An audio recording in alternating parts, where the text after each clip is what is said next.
प्रश्न 6, महानदी पर कौन सी सिंचाई परियोजना बनी है? उत्तर, महानदी पर निर्मित सिंचाई परियोजना निम्न है। पहला, रविशंकर जलाशय 1978 से 1979, फिर दूसरा रुद्री पीक ऑफ वियर 1912 से 1915, फिर तीसरा दुधवा जलाशय, चौथा श्रीनारायण जलाशय, पांचवा मिरौनी जलाशय, छठवा बसंतपुर जलाशय। प्रश्न 7, वस्तु एवं सेवा कर जीएसटी के 3 प्रकारों को समझाइए। उत्तर, भारत में वस्तु एवं सेवा कर जुलाई 2017 से लागू है। इसके 3 प्रकार निम्न है। पहला, केंद्रीय वस्तु एवं सेवा कर CGST।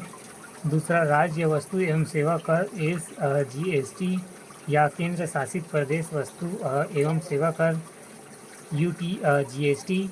तीसरा, एकीकृत वस्तु एवं सेवा कर IGST। प्रश्न 8, वर्ष 2020-21 के छत्तीसगढ़ बजट के अनुसार सकल राज्य घरेलू उत्पाद में लोक ऋण का प्रतिशत कितना है? आंकड़े अप्राप्त है। खंड 2, उत्तर की शब्द सीमा 60, अंक 4। प्रश्न 9, भारत में नगरीकरण के प्रभावों की विवेचना कीजिए। उत्तर, भारत में नगरीकरण के प्रभाव निम्नलिखित है। पहला, ग्रामीण जीवन पर प्रभाव, शहर की सुविधाओं और उद्योगों, उन्मूल व्यवसाय, शिक्षा आदि के लिए ग्रामीण शहर की ओर आकर्षित हो रहे हैं। दूसरा, सामाजिक मूल्यों में परिवर्तन, जीवन नैतिकता एवं विश्वास की कमी हो रही है और स्वार्थ की भावना बढ़ रही है।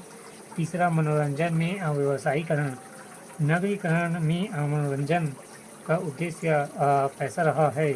चौथा, महिलाओं की स्थिति में परिवर्तन, शहरी के कारण महिलाओं आर्थिक रूप से सशक्त होने के साथ आत्मनिर्भर हो रहे हैं। अब शिक्षा और राजनीति जैसे क्षेत्रों में महिलाओं की भागीदारी बढ़ रही है।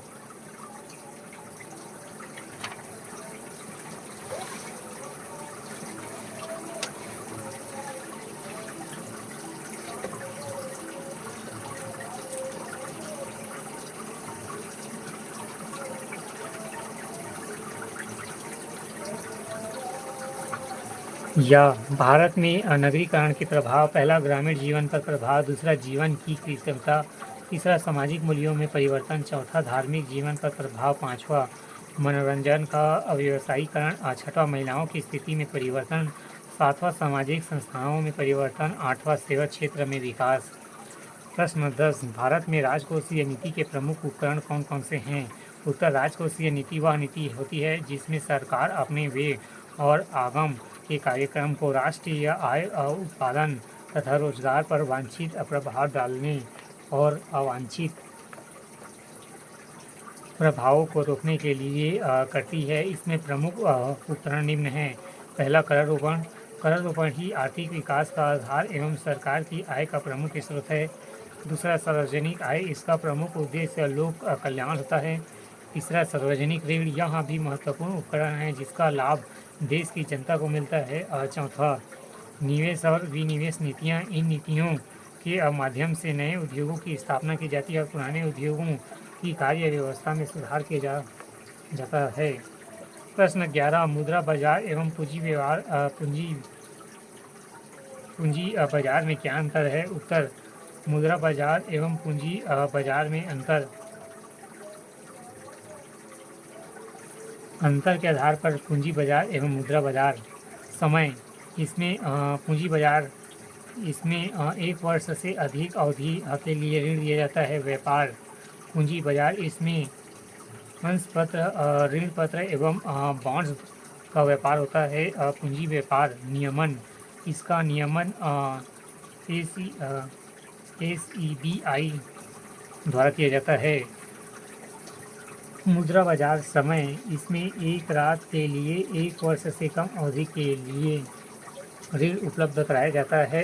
मुद्रा बाजार व्यापार, इसमें ट्रेजरी बिल, वार्षिक प्रपत्रों का व्यापार होता है।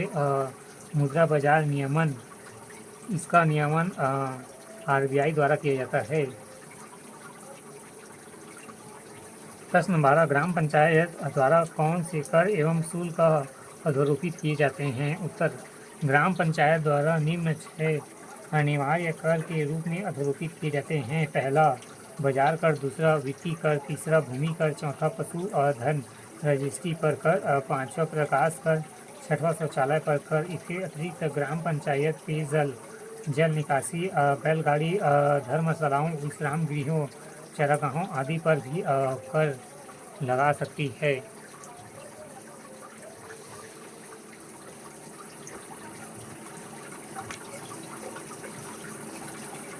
प्रश्न 13, राज्य छत्तीसगढ़ सरकार की राजीव गांधी किसान योजना के उद्देश्य समझाइए। उत्तर, राजीव गांधी किसान योजना की शुरुआत पूर्व प्रधानमंत्री स्व राजीव गांधी की शहादत दिवस 21 मई 2020 को की गई। प्रारंभ में इस योजना के तहत धान, गन्ना एवं मक्का उत्पादन करने वाले कृषकों के खाते में 5700 करोड़ रुपए की राशि हस्तांतरित करने का लक्ष्य रखा गया, किंतु वर्तमान में इसको कोदो, कुटकी, रागी जैसे फसलों के साथ साथ बागवानी फसलों को भी शामिल करने की घोषणा की गई। इस योजना का प्रमुख उद्देश्य निम्न है। पहला, प्रत्यक्ष बैंक हस्तांतरण के माध्यम से राज्य के किसानों के लिए न्यूनतम आय उपलब्धता सुनिश्चित करना। दूसरा, किसानों को अधिक फसलों उत्पादन हेतु प्रोत्साहित करना। तीसरा, उत्पादित फसलों की उचित कीमत दिलाकर किसानों की सहायता करना। चौथा, फसलों के विविधीकरण को प्रोत्साहित करना आदि।